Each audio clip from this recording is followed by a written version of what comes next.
Ladies and gentlemen, thank you once again for tuning in to another episode of GOW, the Generation Wrestling Podcast. As always, as you are truly the 29-year-old piece of gold, the franchise, aka the showstopper, better known as the GOW's resident tribal chief. And with me, as always, I got my tag team partner, my brother, my family. He is the flash in the room, Mr. 123. Pin that ass down, K Breezy, aka EC's resident Isaac Hayes, King Tuco in the building. Bro, I will ask you how you doing. What's good? shit. Hell, that's even worse. You asked me what's good. Ain't nothing good, man.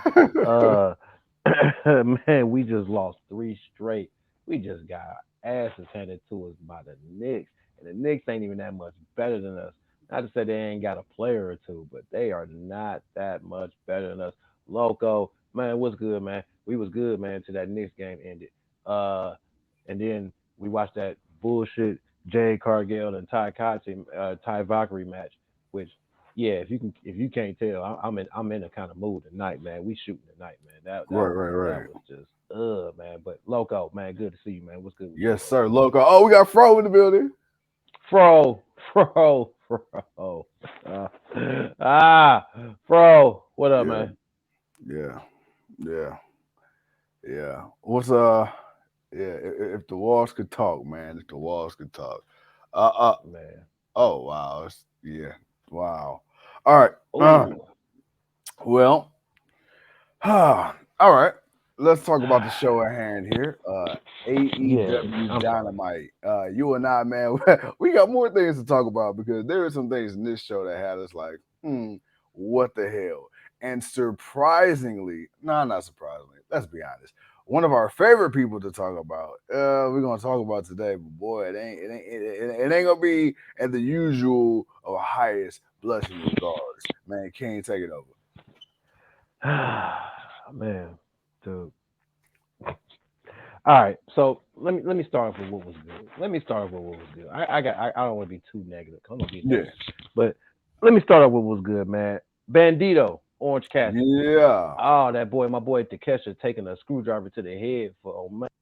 Oh man, I hope he understands. I hope they understand what kind of guy he is. Uh, man, not a bad match. Good way to start.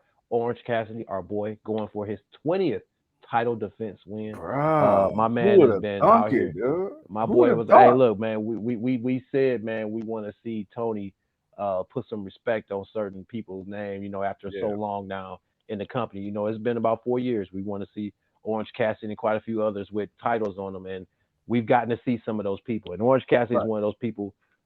We've got to see him have a great, nice little run with this championship. Mm-hmm. Uh, Out of the 20 defenses, I would say, man, he's had probably 12 good matches. I mean, really, Easily. really Yeah. good, easy 12 out of this 20. And then I would count this as number maybe 13. Mm-hmm. But he's had some really good matches. He's had a couple of matches that kind of like, yeah, they're kind of what they are. But Yeah. there were other matches where they were back and forth and the crowd was into it and they were really going back. And this was no different. Bandito, we know what this guy can do. He's a vet. Mm-hmm. He's a legend. And he basically showed, and this is what again, this is one of those things where I like about AEW where it's just one good competitor going up against another. It ain't so much Yeah. as them heel or face or whatnot. It's just somebody that going up against someone else and it's for a championship, and you get to watch a really great match. And I thought Mm-hmm. that's what it was in the start off the show, man. What did you think, man? No, I mean exactly. I mean, Bandito. For those who don't know, like you said, man, he's a legend in the game. And to me, one of his standout matches was when he came into AEW and he fought Chris Jericho. And I thought that was a really, really good match. Anytime you could bring the Ayatollah Rockarola, the demo guy, you could lift that man over your head with one hand. I'm like, okay, all right then, all right, brother, because Chris Jericho, bro, that ain't no skinny dude. So I was like, all right, cool. But outside of that, dude, no, it was a really good match, and I am thoroughly impressed with Orange Cassidy, especially like you said, man. When we first seen this guy, if you didn't know him outside of AEW before he got there, his gimmick could Right. be a little off-putting at first, and then it's like you quickly start to realize, after the Mimosa Mayhem with Chris Jericho or some of the other rivalries and feuds he's had, and you're like, man, this guy should have been champion. This guy should have been champion. Yeah. You and I, we talk about this a lot. I say this a lot. You know, there's times where we think a person, a guy or girl should be champion, and then at that time, it's like, bro, it couldn't be any more obvious. And then it doesn't happen. You're like, what the hell? And then when they finally get it, you're like, you know what? All right. I see it now. Like the way Tony Khan has booked this man right now has been unbelievable. But the fact that he's been able to go out in the ring and deliver, that's the thing. Mm-hmm. Tony can book these matches for you. He can't go out there and wrestle and make the crowd love you. And man, my Right. boy, You gotta. You're Cat, right. he's He's got to taking do this his thing. part. Yeah, and to me, he's almost becoming synonymous with the TNT Championship. No, excuse me. The intercontinental or the Yes, yes, international. yeah. The international. Sorry, I said the TNT. He's becoming synonymous with the AEW International, much like we say with Miro and the TNT, or Jade Cargill and the TBS, or Britt Baker and the AEW. I know Jamie Hayter's got it now, but there's certain people who's kind of become linked with certain titles. So I feel like this is what's happening with Orange Cassidy right now. Oh yeah, no doubt, man. Like I said, and it was a really great way to start the show. Hmm. Uh, then of course, man, we kind of got Adam Cole letting us know he's looking for Jericho, and then Orange Yeah, Cassidy and Bandito, they walk up and they do they one little two, which is kind of goofy off, but it was off topic. Then of course, man, Jungle Boy and Darby Allin, they had a little one-on-one conversation, which I'm not gonna lie, I kind of figured, okay, I could see him coming out to help or whatnot, but yeah, especially after Darby, pretty much laid it out like, dude, he saw how they cheated you. He doesn't think it's fair. And if he wasn't in the rafters and he was close by, he wouldn't allow that to happen. Which, in which is kind of true, because I think Darby Allin would have wanted to see it be fair and not yeah, no cheating like it did, but it was that, but it is what it is. But they had a little back and forth. Then we had Jeff Jarrett going up against Dax Harwood, and then I'm not gonna lie, it wasn't a bad match. It kind of dragged a bit, and I'm not gonna lie, man. Jeff Jarrett, for what, 60-something-year-old man or whatever he is, yeah, man, he's still not bad in the ring, man. He can still move a little bit. Uh, he picked up the victory, even though Shande, Dunt and all of them, Sanjay and all of them were banned originally, but he snuck out there and he helped his boy get the victory. So obviously, this is going to set up for a tag team title match, because we're yeah. going to get Cash going up against Jay Lethal on Rampage this Friday. Mhm. So obviously, we got that set up there. Then, of course, Tony announced that we were going to get the Owen Hart Cup tournament again, which I'm Yeah, not actually mad about it. And it'll start off in Calgary, and it'll go through, I believe a double or no, not double or nothing. What's the other one that's coming up? Forbidden Door. It's going to go through Forbidden Door. It's going to finish off at Forbidden Door. So that'll be kind of interesting to see that, see who comes back, see what happens, go from there. Warlow comes out, he wins. Then of course R. Anderson cuts a promo basically saying that Warlow's the number one pick for what Plaza Skippy. Then we get Christian Cage and Luchasaurus, which they're teasing Luchasaurus now wants the title opportunity, singles championship, which actually I'm kind of not mad at. He's in a new direction. This yeah, isn't the Luchasaurus that was with Jungle Boy in the tag team. This is a different breed of guy. Christian yeah, still hasn't said anything, but we're going to see where that goes from there. But obviously, they're going to set that up. Dude, this MJF and Sammy Guevara I ain't never seen two people be so terrible at sucking up to each other. Like yeah, it's just yeah. it's just terrible. If you want to talk about it, we can, but it's just one of those things where it's like, man, I can't wait. I can't wait for this to be over. I really don't care for the overness of it. I think that's what it Yeah, is. They're over the top with it. They're so over the top, and I get why it's wrestling. It's yeah, over the top, but it's like this is I bro. don't care for this. There's wrestling over the top, and then there's just, bro. This just is, ah, you Yeah, know. yeah. Yeah, Yeah. basically. Uh, go ahead. No. That was it. Just, Oh, okay. I was about to say because All I got you for know you is a you. sound effect, brother. Eh. I was about to say, man, you got something else you want to add to it, you go right ahead, brother. Ooh. Then of course, but obviously, it's set up for what was going to happen later on. Then of course, man, the BCC, they cut their promo, or better yet, they whooped somebody's ass and then they cut a Yeah. promo, and then they walked off doing their 1-2 that they've been doing. Nothing different there. And then of course, man, we got that match, Sammy Guevara versus Darby Allin. Not gonna lie, like the match. Hmm. Again, you got the pillars going up against each other.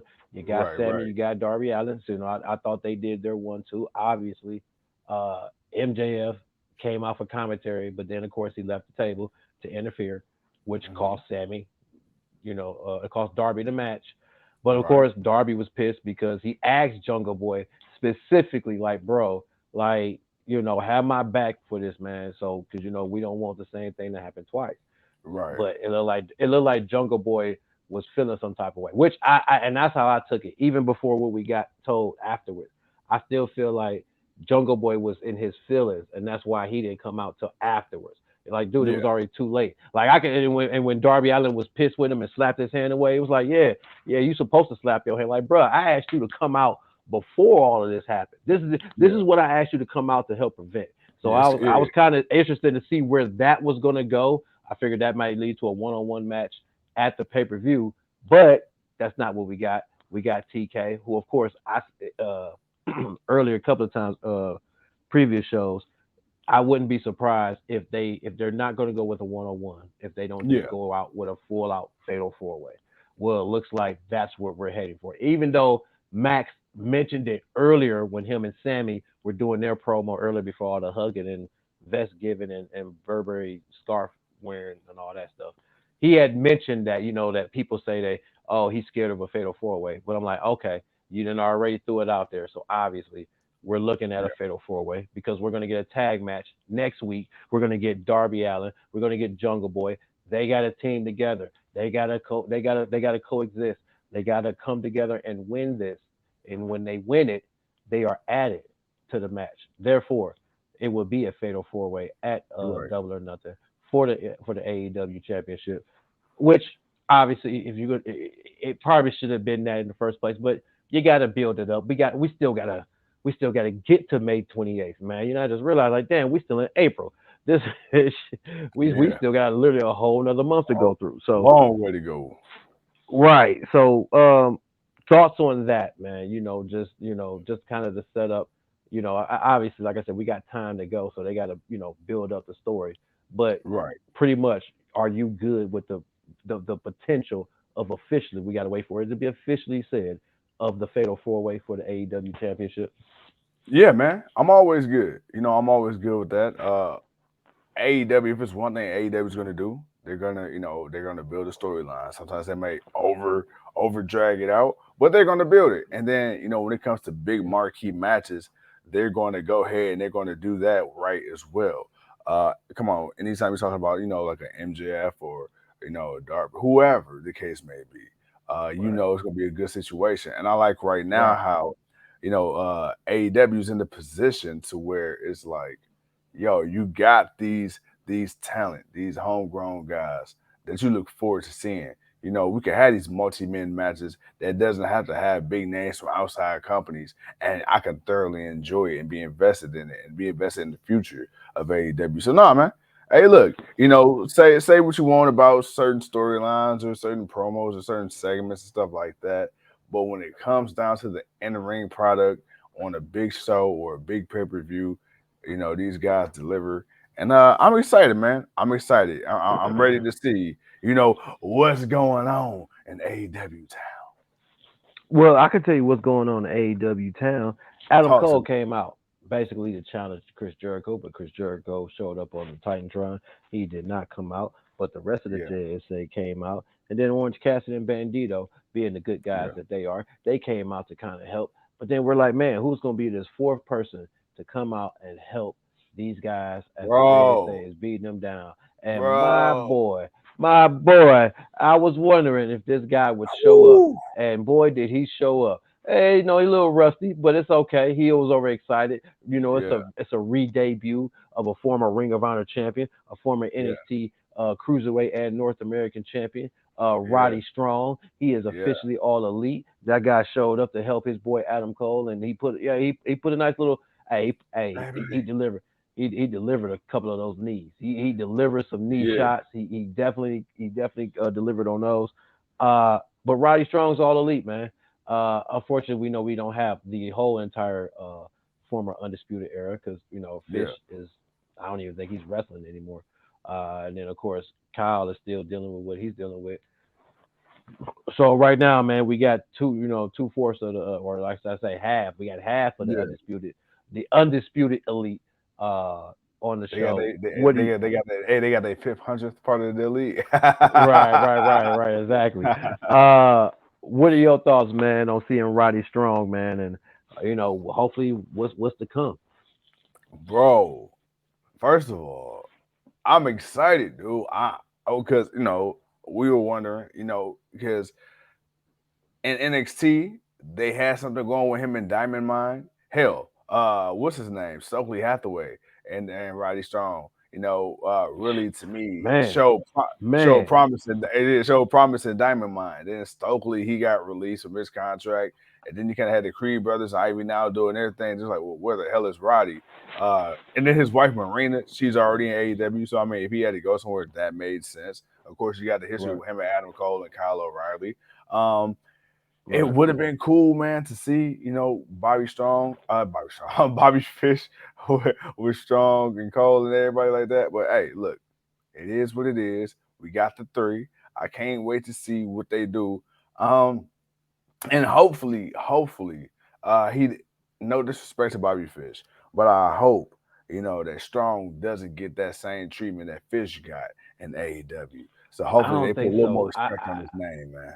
I've always felt like out of the group, even when Mhm. they was in WWE, Yeah, I always felt like Roddy stood out because Roddy was kind of like the goofball of the group, yeah, and then Kyle and Fish, they were the tag team technicians, and then Adam Cole was Adam Cole, baby. right. And but even out of that, I kind of always felt like Kyle O'Reilly was a little bit of the standout, a little bit. Uh, Mm. so if it's like if you had to kind of look at who, some people might have put Bobby up a little higher.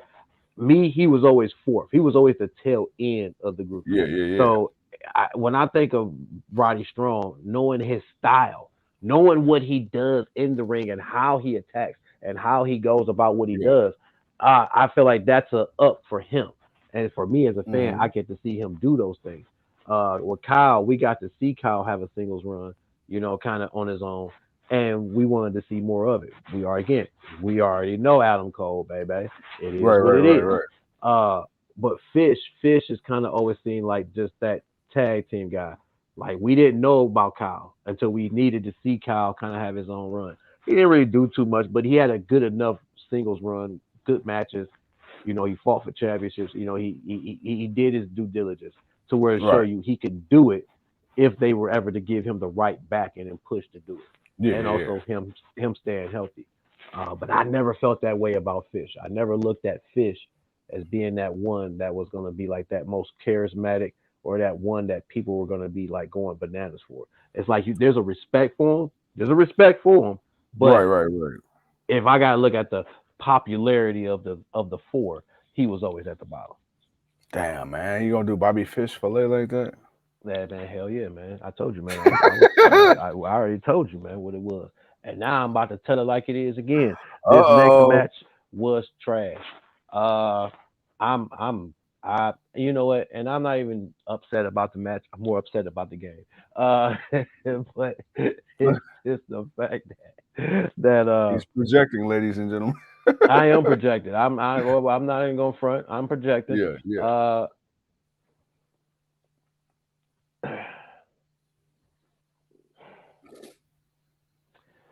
this was trash. Like period. I didn't like this title match, and I'm not saying Jade like puts on 5-star matches, but Ty was she's not innocent in this match either. Uh, I just felt like it was too many too much walking through, not enough believability, too many mistakes. That yeah, roll up at the end, like yeah, that's what one. That's what. Are you kidding me? Are like? Come on, Tony. Like, come on, man. yeah. Like that was it did not have me hooked. It did not have me interested. the more I watched it, the more disappointed I got. Mm. Um, it's time to take the title off of Jade. She doesn't need it anymore, Yeah. and I need her to go. And I need Tony to figure. I need Tony to figure out how he's going to use her, because what they're doing right now hasn't really worked too much to where it's improved.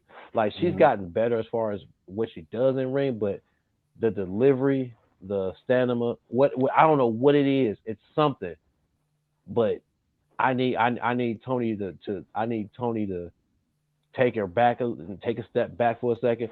One, she's green like money, so she ain't gonna lose that spot. But I need her to refine some things, Yeah. and then yeah, Ty Valkyrie, man, she was just as much as a culprit in this match as Jade is, or just a booking from Tony, man. I was just disappointed all around, man. This was trash, dude. You know, I ain't never quick to just call a Jade Cargill or anything like that trash.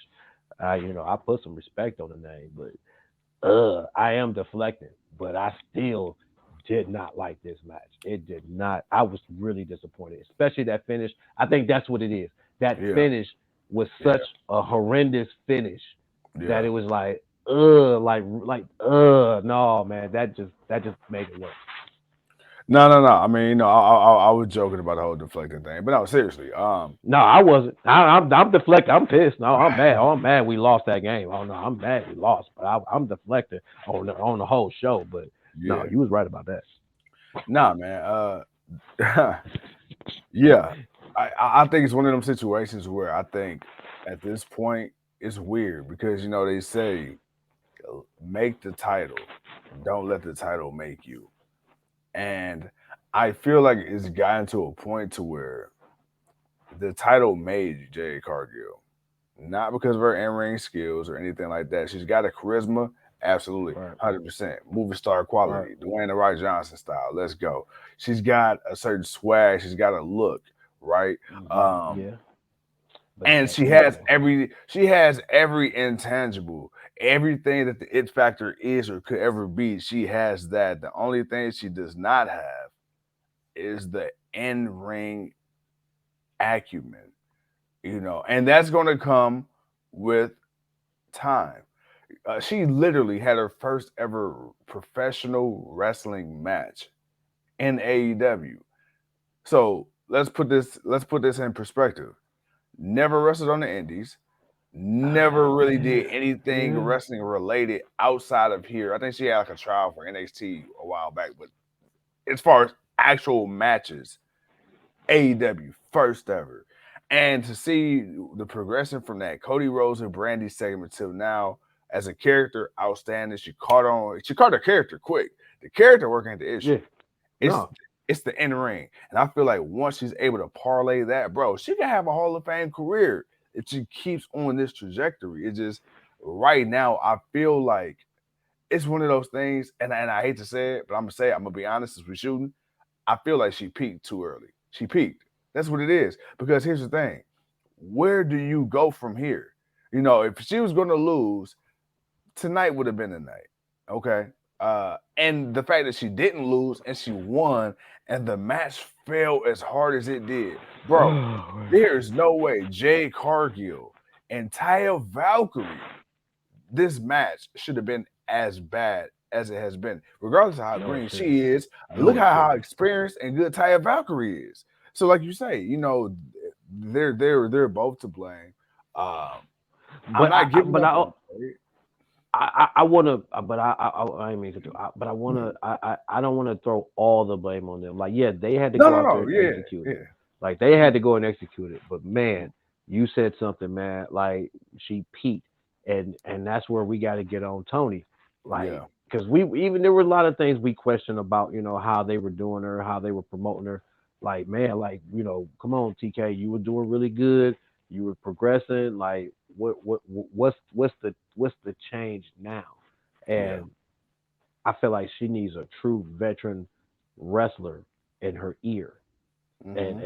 and helping her and guiding her to where she can really be, man. Because I think Jay could be.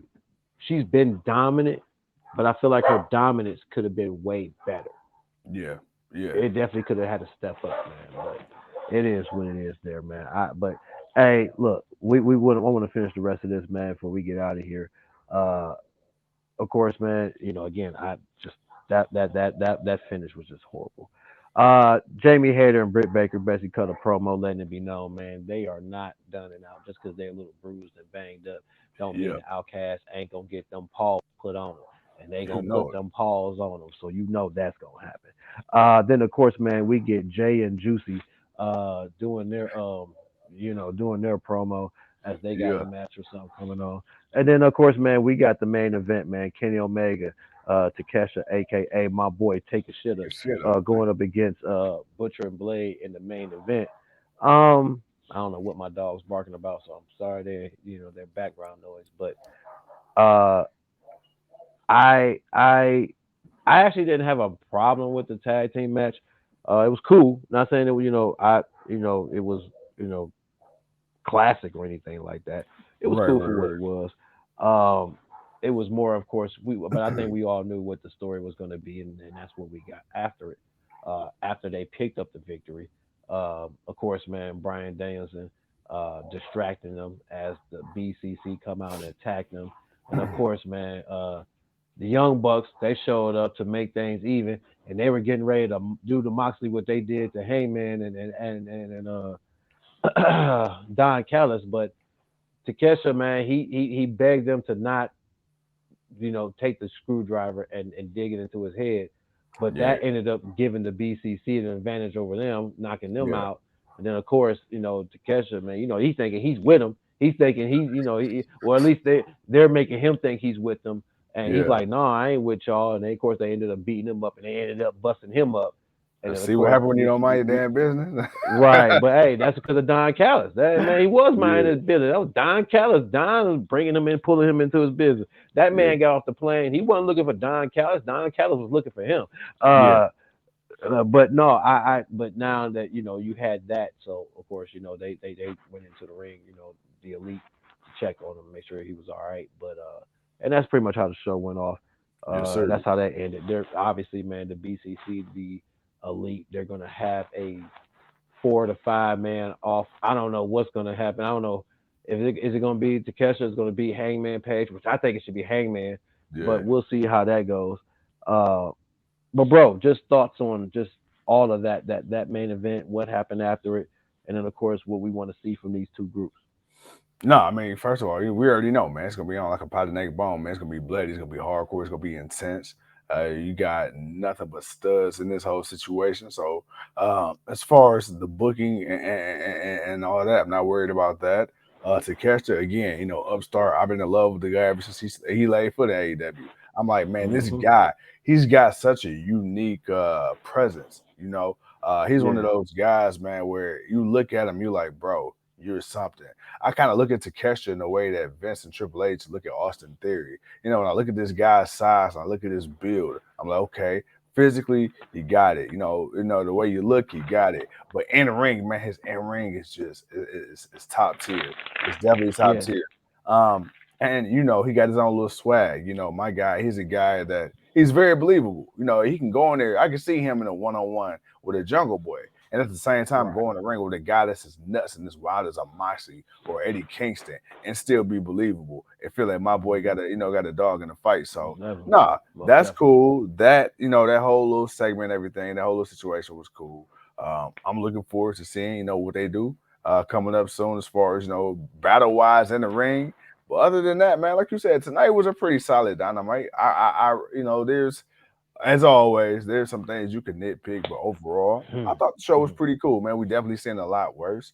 Really quick Yeah, we before we have. get out of here, because I know you and I both got to get out of here in a second. I want to talk to you just a split second, man. So Sasha Banks, now known as Mercedes Moné, she recently lost her title.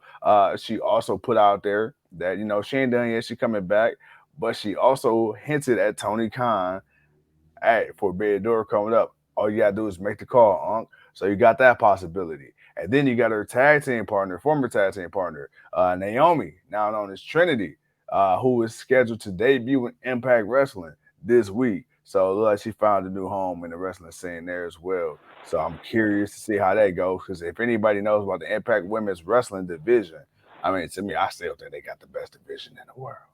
But I mean, they got a great structure around it, yeah, but leading by Gail Kim and having vets like Mickey James be a part of it.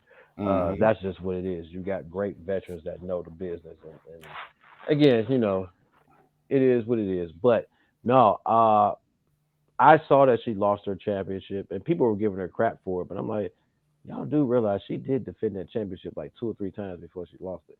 Like she had a couple of defenses before she lost it, so it wasn't that like it was like people like, oh, look at her, she wins a championship. Soon as the first defense, she loses. Like, no, she actually defended it. But then again, it's New Japan. Like they like over there, they changed championships.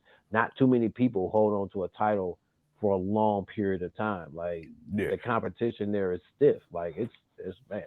and Not and stiff, and but they, and they, and they it's said this good. most recent pay per view that she was on, uh, the hype around this alone got their sales up 4 times more than what it was at this event last year. So it's like, yo, at Yeah. the end of the day, it's like it's transactional. Come on, man. She come in, she hold the belt for a little bit, bam, okay, oh, Sasha Banks, yeah. People buy it, all right, cool. She dropped the belt, and then she going to do what she got to do. Come on, man. Man, You know what it and was, keep and I'm and pretty keep sure it pushing. she got a big bag for it because now you talking about Forbidden Door. Like I say, she's still doing other stuff outside of that specific company. So like, yeah, bro, hey man, look, Yeah. haters gonna hate, Hey, look. They said the same thing about Cody when he left. man. Cause I Say that, ain't tripping. say that. I ain't tripping, man. Man, you ain't no main eventer. You ain't gonna do this. You ain't gonna do that. What that Yeah, man go do? And yeah, look at what she's doing so far. She's making a name for herself. She's yes, coming sir. out in her attire. She's paying her respects to the legends. She's coming out here and putting on decent matches with people. Hey, look, Hmm. man.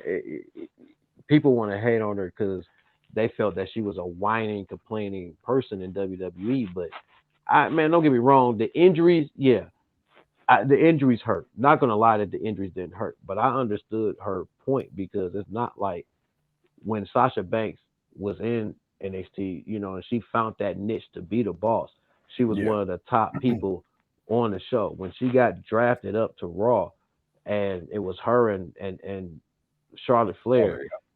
Hmm. man, it wasn't just Charlotte Flair tearing down the house. It was Sasha Right. Banks. So it Yeah. ain't like, what I'm saying, Sasha Banks didn't put her stamp into it. I mean, yeah, Bailey was a fan favorite, but I remember Becky Lynch didn't become the man until she slapped Charlotte Flair. And that was what, 5, 6 years down the line? Like she came in Hmm. as champ, but ain't did nothing for like 4 or 5 years. Like, Yeah. come on, man. There, people are going to have the opinions about people that you want, but Right. at the Right. same time, you got to have some realistic about your observation, and you can't disregard that. Like, yeah, they would let her win a championship, and and then she ended up losing it on her first defense. Like that was a thing, but she's won all the championships. Like Sasha Banks has literally won every championship in that company, tag team, everything. She's won them all. Uh, and she's a main eventer. Like you can't tell me she's not a bigger main eventer than Bailey. And I like Bailey, but Yeah. hell, even Bailey's act is starting to lose its steam right now. So and people like Bailey. That's the whole thing. People like Bailey, but even for that, it's starting to lose its steam. So no, right now, man, I let like that girl. She doing her thing, and she looked good doing it, and she's winning championships outside of WWE. She's proving her worth, and people just want to hate, man. So fuck 'em. My bad. No, no, no. You right. You right. Hey, fuck them. With that being said, ladies and gentlemen. Not the last 30 seconds. Oh man, you remember? Oh, you know how to let's let the clock wind down. Yeah, Let's yeah, let's yeah, get it. yeah, Let's yeah. get another 10 seconds in there. We got like that one. But again, I have no problem with what she's been doing, man. She's proving y'all wrong, and y'all just want to complain, man. But that's all right. She lost the championship. Okay, guess what? She'll get it back. She's gonna win another one. This is her whole point. When you're on the independent scene, guess what? You get to go to different places and do different stuff and Yeah, win different belts and fight different people. So yeah, this is part of the business, man. Y'all just used to WWE not doing nothing outside of WWE because they claim they got the best people, but they don't never know how to use them all. You know it. You know it. And with that being said, my God, ladies and gentlemen, thank you once again for tuning in to another episode of Generation Wrestling Podcast. As always, is yours truly. I am the 29-year-old piece of gold. He's your host, King Tuco, and we'll see y'all when we see you. Peace.